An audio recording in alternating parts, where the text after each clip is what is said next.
Greetings everyone, and I think it's time for a super telephoto challenge. This is one of the longest conventional camera lenses I have ever tested, the Nikon Z800mm f6.3 VRS, a full frame lens which is only for their mirrorless Z-mount camera system, not for digital SLRs. If this thing looks rather big to you, well, that's probably because it is, but actually Nikon have achieved something pretty special here.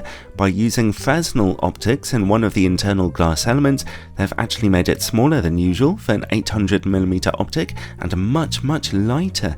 This thing weighs 2.4 kilograms, which is half the weight of its f5.6 predecessor for digital SLR cameras, and about 750 grams lighter than Canon's equivalent RF 800mm f5.6 lens.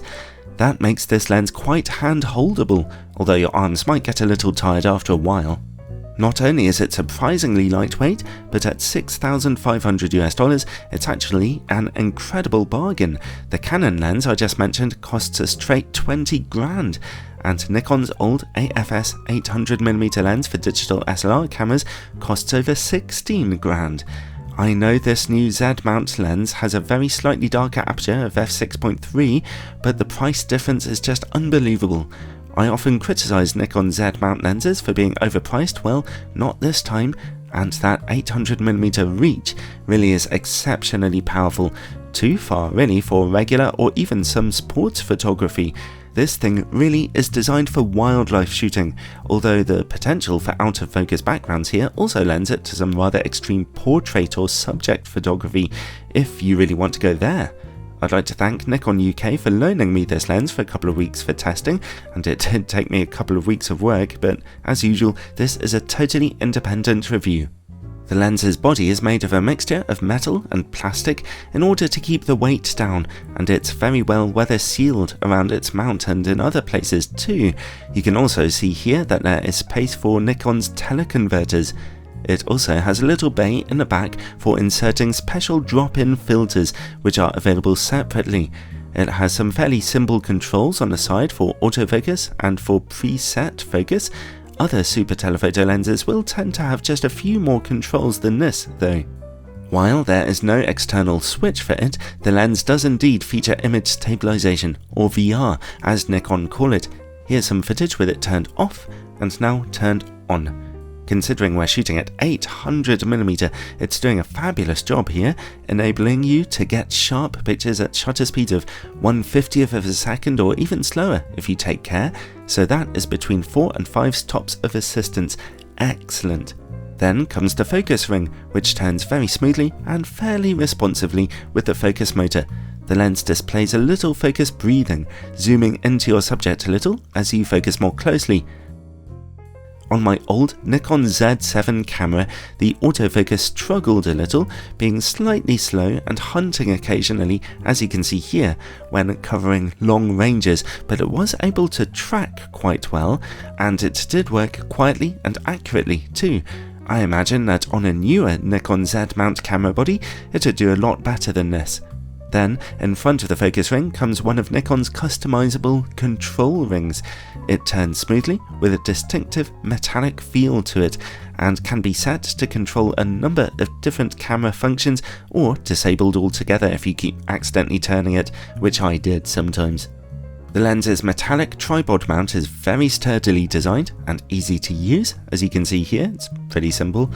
The lens's front element is way too big for conventional filters, of course. You will have to use the rear slot there. It comes with a plastic hood, which also acts as the lens cap when you put the cover on, and the lens also comes with an excellent carry bag, which is big enough for a camera attached to the lens to be stored also.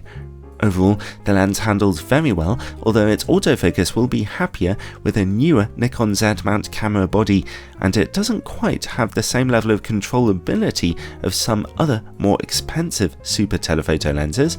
But when you're out in the field hand holding it, you'll probably be too busy thanking God for its comparatively low weight to really care. Anyway, let's move on to image quality. As I mentioned a moment ago, I'll be testing it on a Nikon Z7 full-frame camera with its 45 megapixel sensor. In-camera corrections are turned on. At f6.3, sharpness is excellent in the middle of the image. Contrast is just good, but that improves a little when you stop down to f8. Let's look over in the corners. It's good news here too, as the corners look fantastically sharp also. Here are f8 and f11, which look just as good. f16 and particularly f22 look a lot softer due to the effect of diffraction, but that's only natural. Overall, it's a very clean bill of health here. Sharpness is all present and correct, although I wanted to see just a tiny bit more contrast at f6.3. Still, you can easily add that in editing. Now, let's turn off in-camera corrections and take a look at distortion and vignetting. The lens is projecting a little pincushion distortion here, but vignetting is very low, even at f6.3. At f8, the corners don't really look any brighter. A weakness of the lens is that its minimum focus distance is a rather long 5 meters, which isn't very good really. If you're out shooting wildlife and a small bird lands close to you, you might be a bit stuck. At f6.3, the close-up image quality is a little softer than before, but stop down to f8 for excellent sharpness to make a return. Let's see now how the lens works against bright light, a tricky test for me to do here, but it yielded good results.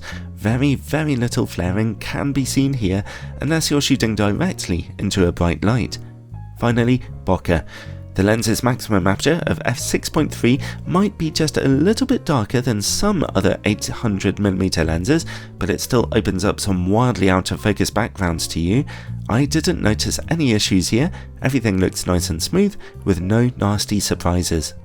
Overall, this was a really enjoyable lens for me to test out because its results spoke for themselves, and it was lightweight enough to carry around easily pretty much anywhere I went.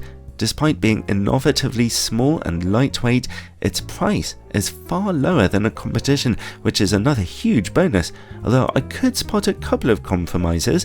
Its autofocus isn't super fast, at least on my older Nikon camera, and I was annoyed by its very long minimum focus distance of 5 meters. Still, it's a brilliant, enjoyable lens for wildlife photography at an incredibly competitive price, which means it has to come highly recommended. Testing super telephoto lenses is a bittersweet experience for me. They are fun and they get incredible results, but taking them through my various tests is a lot of work. Anyway, if you find these videos helpful, then feel free to check out my Patreon page in the description below. There, supporters of this channel get all kinds of exclusive bonus content and also get to make a big difference to me keeping these reviews going, especially these more exciting lenses. Ciao for now, everyone.